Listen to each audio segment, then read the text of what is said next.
Allez, on enchaîne dans la partie numéro 3, comment investir en crypto. Toujours dans le module numéro 2, la méthode réussir en crypto. Et donc on passe à l'étape numéro 3 dans la méthode qui consiste à sélectionner les bonnes crypto-monnaies, donc les bons altcoins grâce à l'analyse fondamentale. Alors, vous allez voir que c'est une méthode bien complète qu'on a reconstruite de A à Z pour être sûr de n'oublier aucun élément, où on va vraiment essayer de sonder de A à Z chaque crypto-monnaie pour déterminer si d'une part elle est forte, donc solide fondamentalement, et aussi si c'est le bon moment de l'acheter, donc avec la hype. Vous allez voir qu'on a découpé ça en 5 catégories et on a construit un cadre qui va permettre de simplement aller analyser les crypto-monnaies et de noter les critères dans un tableau. Vous verrez en fin de cette vidéo qui vous sera donné. Le document support évidemment vous sera donné comme d'habitude. Et dans ce tableau, vous allez pouvoir facilement donner une note à chaque crypto-monnaie que vous étudiez pour savoir si c'est une crypto-monnaie qui est intéressante à acheter ou non. Donc il y a 5 grands critères, vous allez les voir. Les 4 premiers, ça consiste vraiment à est-ce que le projet est fort fondamentalement, et le 5e critère, c'est la hype, donc est-ce que c'est le bon moment pour l'acheter. Pour vous présenter tout ça, je cède la main à Sébastien, et donc c'est Seb qui va enchaîner dans cette vidéo. Donc maintenant, on va regarder comment sélectionner les bons altcoins avec l'analyse fondamentale. Donc à quoi ça sert de faire une analyse fondamentale? En fait, il faut bien se dire que le potentiel de croissance d'un projet crypto et la valeur de son token vont dépendre de plein de facteurs différents. Et si tu ne fais pas, toi, en préalable, l'effort de faire une recherche sur le projet dans lequel tu vas investir, c'est un peu comme si tu achetais un appartement sans l'avoir visité, ou si tu vas au casino et tu joues à la roulette. Donc il est vraiment primordial de faire un minimum de travail de recherche avant de savoir où est-ce qu'on place son capital. Donc on commence directement. Tout d'abord, ce qu'il faut retenir, c'est que l'unique raison qu'on a d'acheter autre chose que du Bitcoin, c'est de le surperformer. Parce qu'il faut bien se dire qu'à la fin, s'il doit en rester qu'un, ce sera le Bitcoin. J'ai regardé, il y a 9500, 10 000 projets à peu près sur CoinMarketCap qui sont recensés. Donc autant te dire que 99% de ces projets ou ne servent à rien ou sont des arnaques. Donc la marge d'erreur est énorme et c'est en ça que l'analyse fondamentale va pouvoir t'aider à faire les bons choix. Les nouvelles cryptos sont celles qui ont le plus fort potentiel de croissance. Ça s'explique pour 2 raisons principales. La première, c'est que souvent la technologie qui est mise en place est plus moderne. Les solutions qu'ils apportent à des problèmes sont plus innovantes, plus récentes et ils sont dans des narratifs qui sont actuels. Deuxième raison, c'est que le market cap est souvent très bas et donc en fait, il est facilement multipliable. Tous les projets crypto qui ont déjà connu un cycle ou 2, souvent ont des solutions à des problèmes qui sont déjà un petit peu obsolètes. Et puis surtout, il faut se dire, c'est que l'adoption qui était peut-être effectivement au rendez-vous lors des précédents cycles, le sera peut-être beaucoup moins sur les nouveaux cycles. Voilà pourquoi les petits projets sont souvent, en tout cas les nouveaux projets, sont souvent ceux qu'on privilégie. Le but de l'analyse fondamentale, c'est de déterminer la viabilité d'un projet et son potentiel de croissance. Les projets qui sont construits sur la blockchain vont tous émettre une crypto-monnaie qu'on appelle aussi un token. Et c'est un petit peu comme une action pour une société cotée en bourse. Sauf que ce token, la plupart du temps, il est nécessaire au fonctionnement du projet sur la blockchain. Donc en conséquence, les prix de la crypto-monnaie vont fluctuer en fonction de 2 facteurs. D'abord, la valeur intrinsèque, qui va être proportionnelle à la loi de l'adoption, de l'utilisation, c'est l'effet de réseau, la loi de Metcalfe. Et l'adoption, elle sera possible uniquement si le projet répond à un besoin, si l'équipe est capable de développer sa solution et de la livrer, si le marketing qui est mis en place est assez bon pour attirer les utilisateurs, un peu comme une startup. Et en plus de ça, on va étudier ce qu'on appelle l'économie du token, les tokenomics, qui vont jouer un rôle décisif sur la croissance et la durabilité du projet, puisqu'un token peut avoir plusieurs utilités sur le projet. Ça peut être effectivement la monnaie, le moyen de paiement pour utiliser le projet. Ça peut être des récompenses qui sont remises à ceux qui valident et qui sécurisent le projet sur la blockchain, voire la blockchain elle-même. Ça peut être aussi des tokens qui sont émis pour la gouvernance, donc pour la gestion du projet de manière décentralisée. Il y a aussi, deuxième facteur, la valeur spéculative, qui elle sera définie par le marché, donc la loi de l'offre et la demande. Donc en fait, cette valeur spéculative, elle va d'abord juger de ce qu'on vient d'énumérer, la valeur intrinsèque, mais aussi elle peut être propulsée par ce qu'on appelle la hype. La hype, il faut un peu voir ça comme un effet de mode, un engouement autour ou d'un narratif et d'un secteur ou du projet en lui-même. Donc, pour considérer inclure une crypto-monnaie dans mon portfolio, elle devra répondre à une majorité de critères qui appuient d'une part sa valeur intrinsèque et enfin avoir le potentiel de connaître une véritable hype. Alors, il y a certains cas qui sont des contre-exemples, notamment les meme coins, qu'on peut appeler des shitcoins, où là, juste la hype, en fait, sera suffisante pour pouvoir porter le projet dans des hauteurs stratosphériques. Parce qu'en fait, il n'y a pas vraiment de projet fondamental derrière les meme coins. Il y a surtout, en fait, des communautés de gens qui se fédèrent autour d'un meme coin et qui et qui font l'émulation autour de ce projet. Donc, pour réussir en crypto, la méthode, on en a mis en place, qui va répondre en fait à 5 questions majeures qui correspondent à 5 catégories. Catégorie numéro 1, le projet en lui-même. Est-ce que ce projet est réellement innovant? Deuxième catégorie, les tokenomics, donc l'économie du token. Est-ce que l'économie du token est saine? Troisième catégorie, la capacité de croissance. Est-ce que le projet a les ressources pour devenir un leader? Quatrième catégorie, l'adoption. Est-ce que ce projet est utilisé, ou en tout cas le sera de manière massive par le plus grand nombre? Cinquième catégorie, la hype. Est-ce que ce projet est visible? Est-ce qu'il a effectivement les moyens, en termes de communauté, d'être porté très très haut? Donc, dans ces 5 catégories, on va noter les critères en attribuant des points. C'est ce qui diffère en fait du format des analyses fondamentales qu'on a posté précédemment sur le Discord. Dorénavant, vous aurez une nouvelle framework que je vais détailler en fin de vidéo, sur lesquels on va attribuer des points, en fait une note globale sur le projet. Donc, on va pondérer les points pour mettre l'accent sur les points les plus importants pour la réussite et la croissance à long terme, tout en reconnaissant l'impact de la hype dans le bull market. Il faut bien que tu gardes à l'esprit que ces pondérations peuvent être ajustées en fonction de ta tolérance au risque, de ton horizon temporel et de ta stratégie d'investissement globale. Mais avant tout cela, on va regarder ensemble comment trouver des cryptos à fort potentiel, comment trouver ce qu'on appelle des pépites. Alors, où trouver les pépites? D'abord, il faut savoir que plus tôt tu investis sur un projet, plus ton retour sur investissement sera potentiellement important, mais également le risque engagé. On a mis à ta disposition pas mal d'outils, pas mal de liens Internet qui vont te permettre en fait de faire les recherches pour définir si un projet que tu as sélectionné, que tu as repéré, est effectivement un bon projet, en tout cas un potentiel de croissance qui te paraît complètement viable. D'abord Google Trends, donc comme son nom l'indique, en fait, ça va te permettre de recenser les meilleures recherches sur Google sur les 30 derniers jours. Donc tu vas pouvoir regarder si le narratif qui te plaît est effectivement un narratif qui est actuellement un narratif qui est porté par les utilisateurs, qui est recherché. Si ton projet également fait partie des meilleures recherches sur Google. Ensuite, CoinMarketCap et CoinGecko, que tu connais certainement. Donc, ce sont des sites qui recensent tous les projets crypto, toutes les cryptos, qui les classent par capitalisation, par poids, etc., etc. Et donc, du coup, ils ont proposé en fait des listes de classements en fonction des projets les plus vus sur leur site ou les projets qui sont en tendance. Donc, tu vas retrouver ces mêmes classements sur CoinGecko. CoinGecko va également te proposer de classer tous les projets crypto qui existent par catégorie. Donc ça, c'est intéressant. Quand il y a un narratif particulier qui te plaît, tu vas cliquer dessus, tu vas voir tous les projets qui sont de près ou de loin. Parfois, il y a un petit peu des stretches un peu longs. Néanmoins, tous les projets qui sont reliés à ce narratif. Les cryptos à venir, ça, c'est intéressant aussi pour voir un peu les projets qui vont sortir, savoir si certains projets sont attendus, si ce sont des projets qui sont importants pour l'écosystème. Les recherches de CoinGecko, donc, ils font parfois des petits dossiers d'analyse fondamentale sur ou des narratifs ou des projets particuliers que tu vas également retrouver sur leur chaîne YouTube. Et la section Most Voted Coins, qui est un petit peu les coins les plus likés. Donc là, c'est plus d'avantages autour des communautés que ça va s'orchestrer. Tu peux également faire une recherche par TVL. Donc le TVL, c'est la Total Value Locked en décollage. C'est-à-dire qu'en fait, on va regarder les projets qui ont à peu près en minimum 10 millions de total value locked, donc d'argent qui a été non pas investi, mais qui a été bloqué par les utilisateurs sur le protocole en question. Donc c'est souvent de la finance décentralisée. Tu vas trouver tes infos sur defilama.com. Tu as le lien ici. D'ailleurs, on va y aller ensemble. Voilà. Et donc, tu vois, tu as un classement overview de tous les projets DeFi en fonction du poids de leur TVL. Donc, le leader pour l'instant, c'est Lido avec 33 milliards. Et tu vois la liste très très longue, puisque je suis au projet temps et on est encore à 178 millions de TV. Donc, en fait, il faut que ton projet soit à minimum 10 millions si c'est un projet qui soit en DeFi. Donc, tu peux classer par overview, sinon tu peux aussi chercher par blockchain. Et là, tu as toutes les blockchains qui existent et tous les projets qui sont afférents, construits sur cette blockchain. Ethereum, Tron, BSC, Solana, Base, etc. Alors, on peut également regarder ce que font les baleines, ce qu'on appelle les whales en anglais. Les baleines, ce sont les plus gros portefeuilles de l'écosystème crypto. Donc, ce sont des gens qui ont des millions et des millions, voire des milliards de dollars en crypto-monnaie. Donc, on va choisir une crypto qui a déjà bien explosé. On va regarder sur CoinMarketCap. Par exemple, je crois que de mémoire que Ocean Protocol avait plutôt bien marché récemment. Là, je vais copier le contrat du token sur la blockchain Ethereum. Voilà.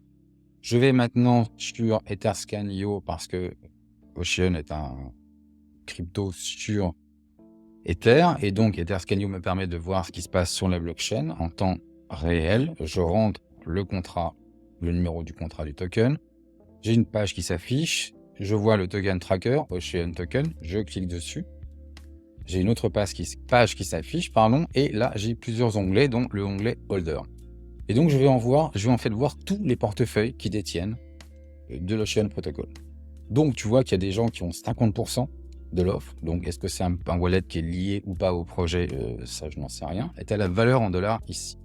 Et la quantité de tokens à disposition dans le wallet.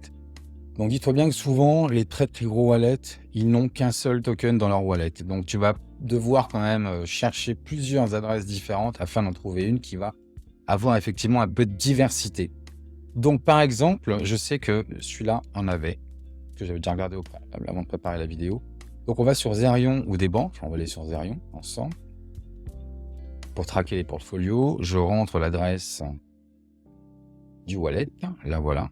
Et là, je vois que dans ce wallet-là, ce monsieur ou cette dame ont 895 millions de dollars en crypto. Alors, je regarde ce qu'il y a dedans. Il a un peu d'Ether, beaucoup d'Ether, puisqu'il a 181 millions d'Ether, du Shiba, du Fetch, donc de l'IA, des Memcoin, du L2. Voilà, donc tu as un peu un aperçu de là où les baleines peuvent investir leurs capitaux. Et donc, tu vois un peu les tokens sur lesquels ils sont extrêmement bullish. Donc, pour le moment, c'est Ether qui est effectivement en tête et Shiba. Donc, c'est une façon également de procéder. Tu peux également regarder ce que font les fonds d'investissement. Dis-toi bien qu'un projet crypto, c'est comme une start-up. Pour que le projet démarre, il faut qu'il y ait des gens à la base qui mettent de l'argent dedans. Et donc, on a ce qu'on appelle des capital ventures ou des venture capital, des VC, des VC en anglais, qui vont en fait mettre de l'argent sur les projets dès le départ, pour pouvoir développer, en tout cas que les développeurs ou que l'équipe qui soutient le projet puisse travailler et développer et mener le projet à bien. Donc, on va sur Chainbroker.io. Tous les liens sont fonctionnels sur le PDF que tu auras. Là, tu as en fait le classement par poids financier des Capital Ventures. Donc, on peut regarder au hasard. On va prendre celui-là, Animoca Brands. Et donc, tu vois que dans leur wallet, ils ont investi sur Polygon, Axis, Sandbox, Superverse, voilà, pas mal de Metaverse, Elrond, etc., etc. Donc, ça donne un aperçu effectivement des portfolios, en tout cas de là où ces fonds d'investissement ont placé des billes. Donc, c'est intéressant aussi. Tu peux aussi suivre ce que fait la Smart Money. La Smart Money, c'est les 0,01% des plus riches sur l'écosystème crypto.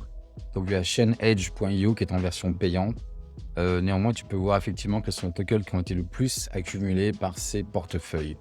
Tu peux également aussi suivre les personnalités les plus influentes. Donc là, on va sur debunk.com, onglet More et Web3 Social Ranking.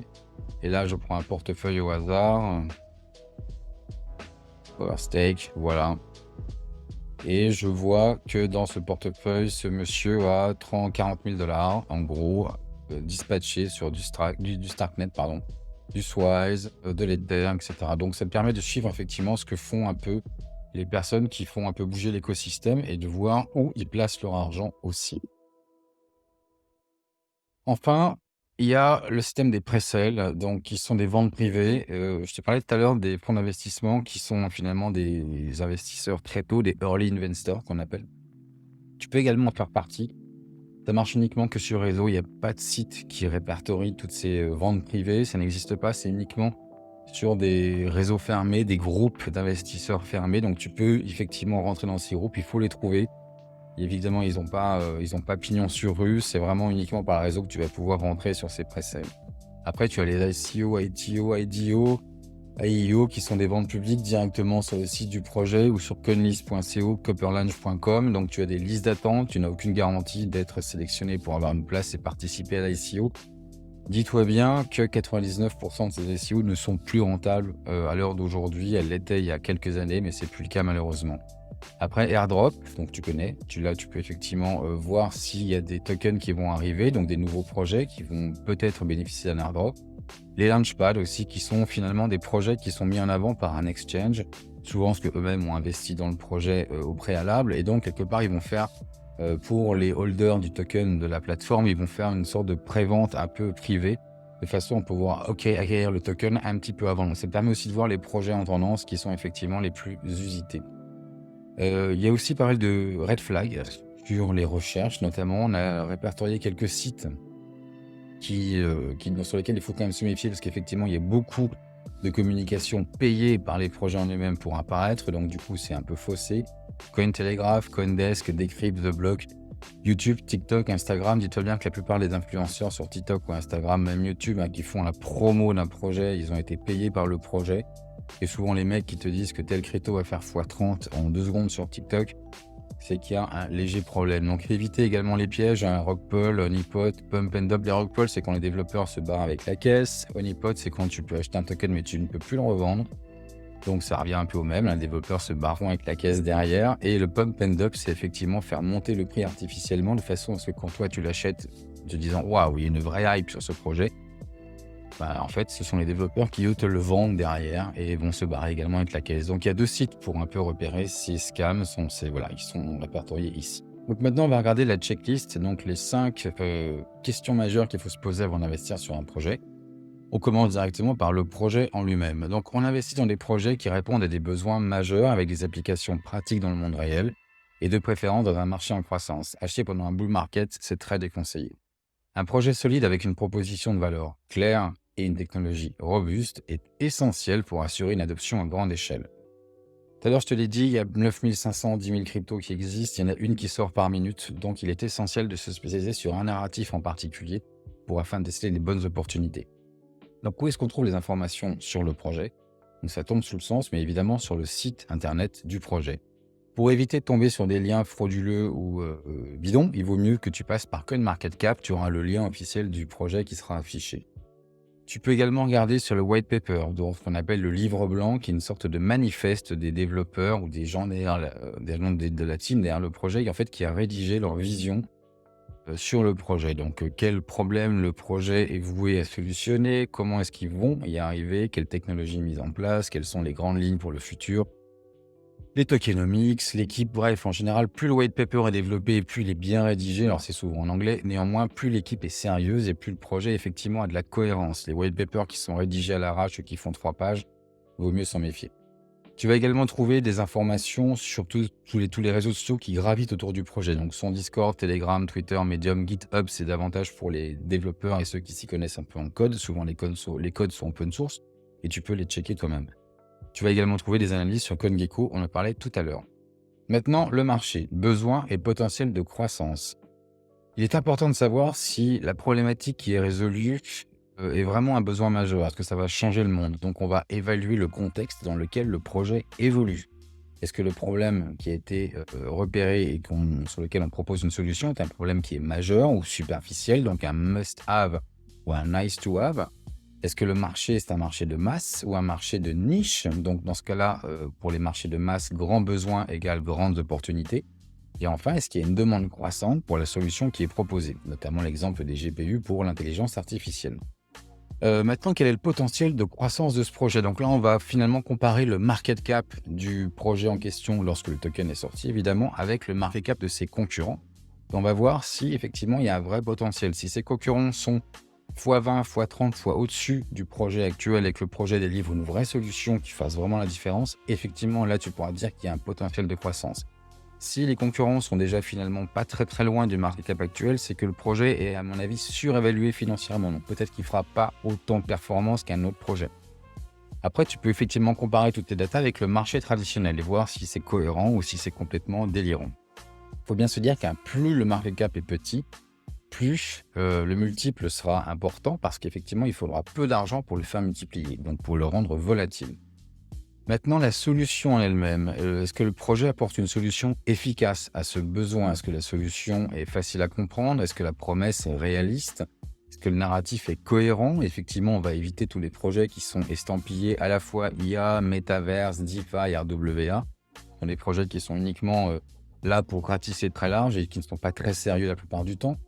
Est-ce que le white paper est détaillé ou superficiel? Donc j'en parlais tout à l'heure. Est-ce que le white paper est vraiment, te donne l'impression que l'équipe derrière est sérieuse et sur laquelle elle est solide? Éliminatoire, tous les projets qui ne proposent que du rendement, que c'est vraiment des Ponzi. Donc maintenant, essayons de voir comment ce projet répond-il au mieux aux besoins. par rapport à ses concurrents. Donc, qui sont ses concurrents? Quels sont et comment répondent-ils aux besoins? Est-ce que leur innovation est plus technologique que ton projet ou ton projet à l'inverse est plus technologiquement novateur? Est-ce que la solution est plus simple, plus accessible ou moins? Et enfin, est-ce qu'il y a une interopérabilité avec d'autres blockchains au système? Donc, c'est primordial dans le concept de développement de l'écosystème blockchain qu'on puisse passer d'une blockchain à l'autre facilement. Maintenant, on va s'attarder sur la technologie et la sécurité. D'abord, la technologie. Sur quoi est construit le projet? Est-ce que c'est une technologie qui est solide? Donc, est-ce que c'est un layer 1 ou un layer 0 qui est connu? Polkadot, Atom, Ethereum, Solana. Est-ce qu'il y a des bugs qui ont été repérés? Est-ce qu'ils ont été réparés? Est-ce qu'ils ont été réparés durablement? Est-ce que le développement du projet est régulier? Et en fait, est-ce qu'il y a un contrat renoncé? C'est-à-dire qu'en fait, il y a une adresse sur laquelle il y a de l'argent qui n'est pas accessible par les développeurs. C'est très important, notamment pour les meme coins. Enfin, la sécurité autour du projet. Sur CoinMarketCap, tu vas souvent voir un petit onglet Certic dans la page du projet qui en fait veut dire que Certic est un audit de sécurité, aura audité le projet. Et là, tu vas sur cette page et tu vas pouvoir voir quels sont les plus et les moins du projet en termes de sécurité. Enfin, dernier point sur la sécurité, est-ce que le projet a capacité de gérer beaucoup de transactions sans que la sécurité soit mise en cause? Voilà, c'est à peu près tout pour le projet. Donc, tu as pas mal de choses quand même à faire en termes de recherche. Maintenant, on va passer à l'économie du token, ce qu'on appelle les tokenomics. Alors, le prix est une conséquence de l'offre et la demande. Alors, les tokenomics, tu vas les trouver la plupart du temps sur le white paper, sur chainbroker.io, Dropstab ou CoinMarketCap. D'abord, voyons l'offre en termes de tokens. Est-ce que la distribution est-elle décentralisée? Plus un token est distribué, moins on risque un dump et plus la gouvernance est décentralisée, meilleure sera l'adoption, meilleur sera l'engagement. Il faut bien se dire qu'une équipe qui possède 20%, plus de 20% des tokens, c'est un peu limite. Normalement, la moyenne, c'est 10, 15, 20% grand max. 20% détenus par les top 100 holders, c'est bien. Un peu plus, ça devient dangereux. C'est très bien aussi si minimum 20% des tokens est alloué à la communauté et 30% pour les récompenses en stacking. Il faut s'assurer qu'il y a un bon budget qui se dédie au marketing. Ça va donner effectivement pas mal de visibilité et donc de créer de la hype. Maintenant, voyons voir si le token peut subir une forte inflation et une pression vendeuse. Alors, le max supply, c'est donc le nombre de tokens qui sera émis en tout et pour tout. Il n'y a pas de règle, mais sachez que si ce max supply est infini, donc l'inflation restera constante. Le circulating supply, c'est mieux. Donc le circulating supply, en fait, c'est le nombre de tokens qui sont déjà en circulation, à la fois sur les exchanges, à la vente ou à l'achat, mais également dans les portefeuilles. Donc c'est mieux si cette masse de tokens en circulation est supérieure à 60%. Ou alors si maximum 20% d'inflation par an. C'est très bien aussi s'il y a un mécanisme de burn qui est mis en place, notamment sur Ethereum. À chaque fois qu'une transaction est validée, il y a une partie des récompenses qui est brûlée, qui est donc écrasée, qui disparaît. Donc à terme, ça nous donne une pression déflationniste sur le token. Est-ce qu'il y a des unlocks à venir? Donc des unlocks, en fait, ça fait partie de ce qu'on appelle les vestings, où par exemple, tous ces capital ventures qui sont rentrés, donc les premiers sur ces projets en les finançant, ont reçu en contrepartie de l'argent qu'ils ont déposé, des tokens à des prix extrêmement préférentiels. L'idée, c'est qu'effectivement, au moment du listing, ils ne vendent pas en masse tous leurs tokens de façon à ne pas faire dumper le prix. Donc, ce qui se passe en général, c'est qu'ils ont un pourcentage qui est autorisé de vendre le jour du listing et après, mensuellement, ils ont un autre pourcentage qui sera disponible à la vente. Ce qui permet de diluer les ventes de tous ces tokens qui ont déjà été auparavant donnés ou attribués ou à la communauté sur les airdrops, ou à d'autres développeurs, etc. La team, évidemment, les advisors, et bien sûr, ceux qui ont financé le projet. Donc, plus la libération des tokens, finalement, est progressive, moins on risque un dump. Parce que les équipes et les advisors peuvent vendre à chaque unlock, c'est normal, il faut que ces gens se rémunèrent. La trésorerie, fondation, marketing vendent également régulièrement pour financer le développement du projet. Les investisseurs veulent récupérer leur billes, ça c'est bien évident. Et la communauté qui a sur les airdrops veut également se faire payer. Il faut voir également si la liquidité disponible est-elle suffisante. Donc là, on va sur CoinMarketCap. Directement, tu vas sur l'onglet. Je vais te montrer. On va regarder ensemble. On va prendre n'importe quel projet. On va prendre Bitcoin, par exemple. Tiens, on va rigoler. Et là, en fait, tu as cette colonne-là, plus 2% de dep et moins 2% de dep. En fait, tu vas savoir par exchange combien est-ce qu'il faut d'argent à l'achat ou à la vente pour faire bouger le prix de 2%, ce qui est colossal. Donc, tu vois, par exemple, sur Binance, sur la paire USDT, il te faut 9 millions de dollars d'achat pour faire monter le prix de 2%. Et à la vente, il faut 16 millions de dollars.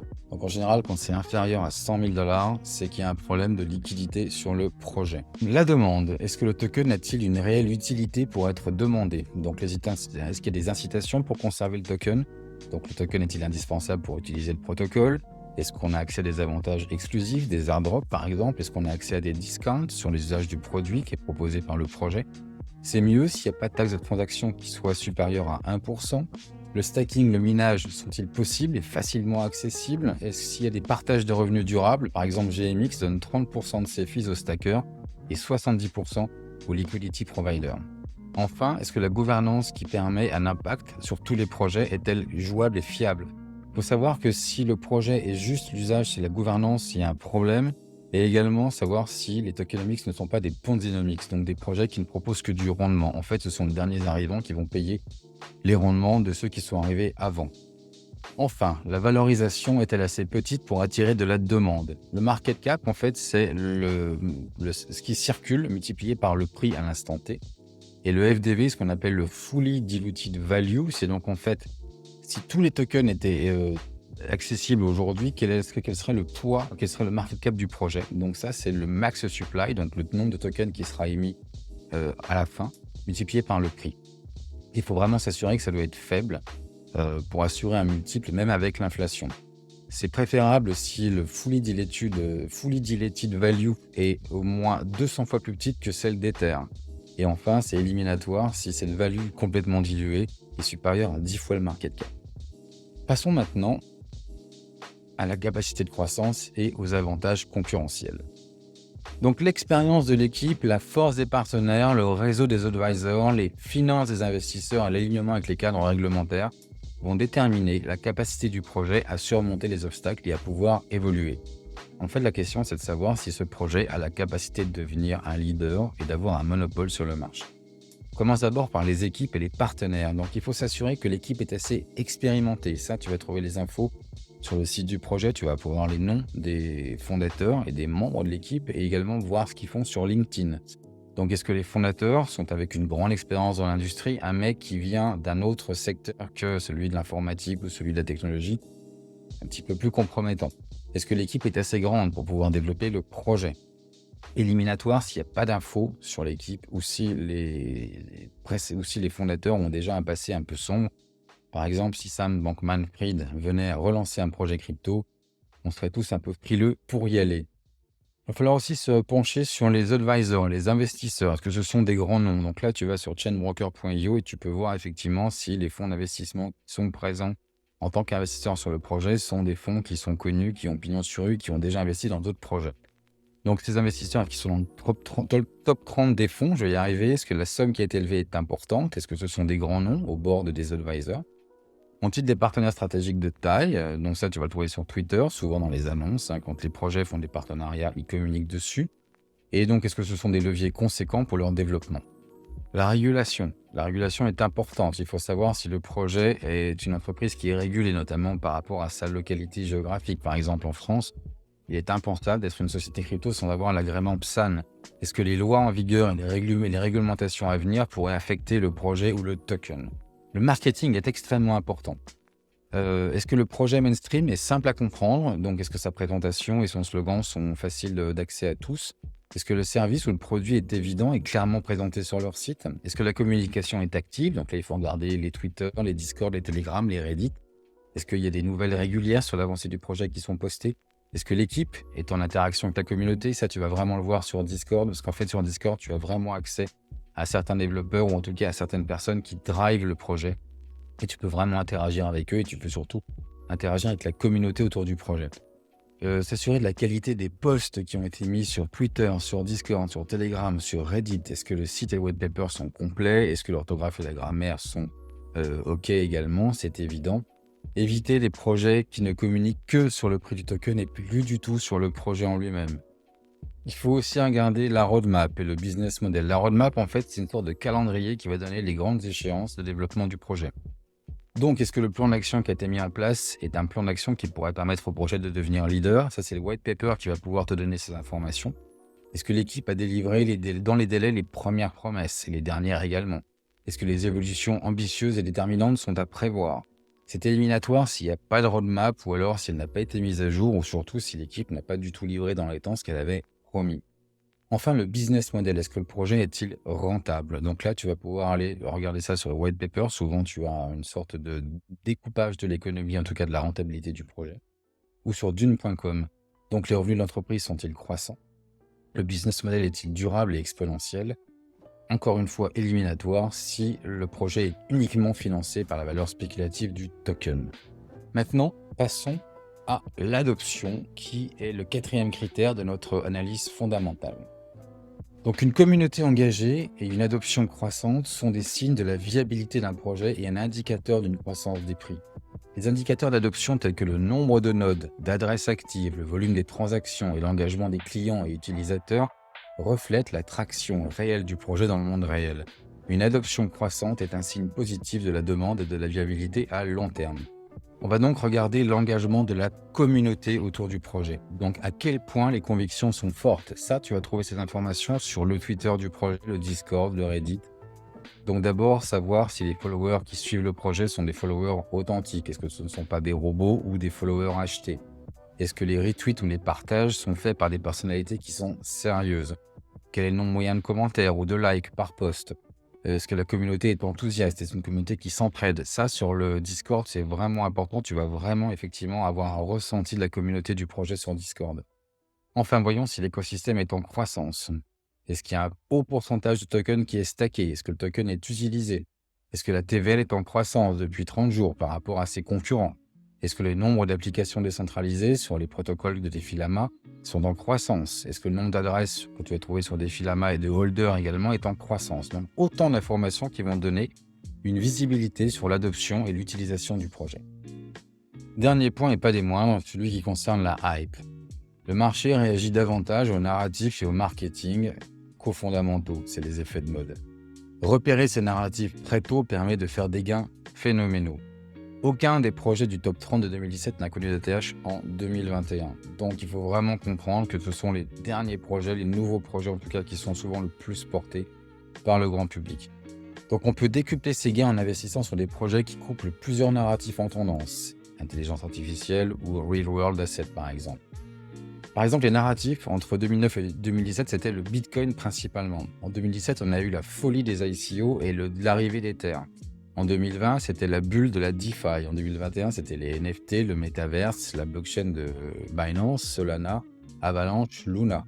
Donc les vagues durent en général de 2 à 3 mois. Elles offrent des x5, des x10 sur les infrastructures comme Solana ou Avax et jusqu'à x100 sur les tokens de leur écosystème. La hype, donc, c'est un événement, une annonce ou un besoin grandissant. Donc, est-ce qu'il y a un événement majeur qui arrive? Par exemple, quand ChatGPT est sorti, et ça a effectivement donné le top départ à pas mal de projets crypto en IA pour exploser. Pareil, en 2021, lorsque Zuckerberg annonce que Facebook devient Meta et donne sa propre vision du métaverse, tous les projets métaverse ont explosé. Est-ce qu'on connaît vraiment un besoin d'actualité qui a été non répondu, comme les GPA pour le l'IA?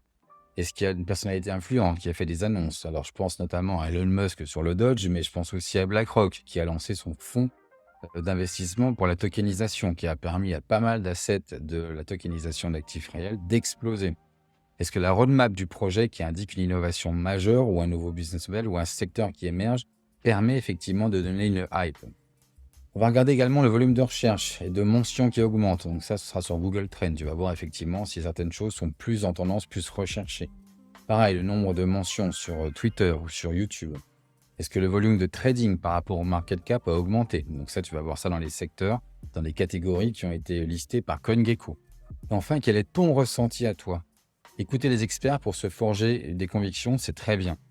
Plus tu entends parler d'un projet, physique ou sur les réseaux, plus peut-être ce projet, ou en tout cas ce narratif est en tendance. Alors parfois, c'est trop tard quand les gens te demandent s'il faut investir sur telle ou telle chose, mais néanmoins, tu peux sentir les choses. Est-ce que la communauté Twitter te semble excitée? Et enfin, si tu es sceptique et que tu n'as pas encore FOMO, c'est peut-être effectivement le bon moment pour investir. On vient de passer en revue les 5 catégories, les 5 questions majeures développées pour faire une bonne analyse fondamentale. Maintenant, je vais te montrer la mise en pratique et comment nous avons articulé le nouveau framework de l'analyse fondamentale. Donc, tu vas voir, c'est assez simple. Donc d'abord, on va répondre rapidement à quelques questions importantes dans ce cadre-là. Est-ce que le projet ou son marché sont en tendance?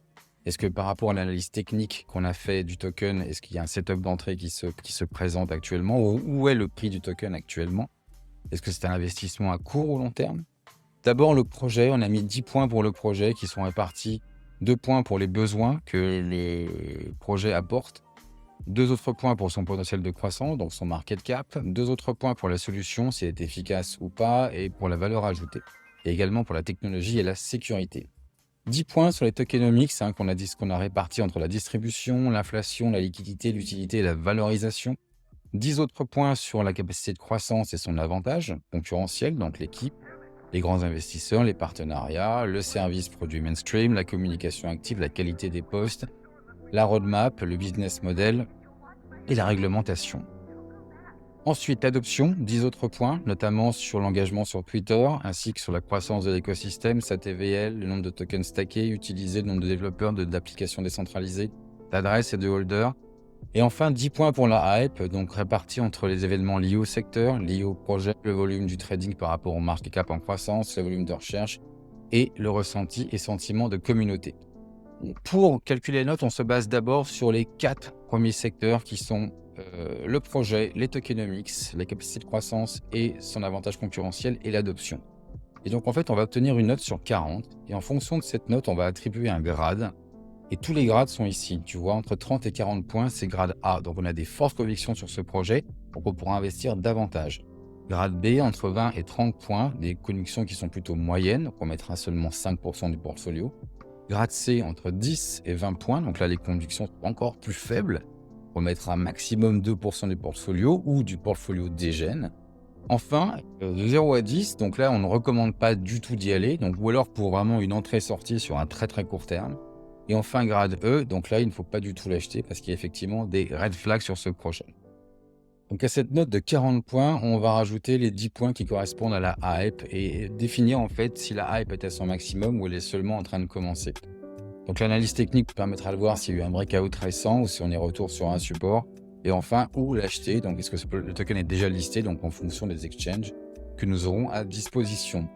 Voilà, c'est tout. J'espère que c'est assez clair, que tu as bien capté que le fait de faire une analyse fondamentale, c'est primordial en tant qu'investisseur, qu'on ne peut pas placer son capital et son argent à l'aveuglette.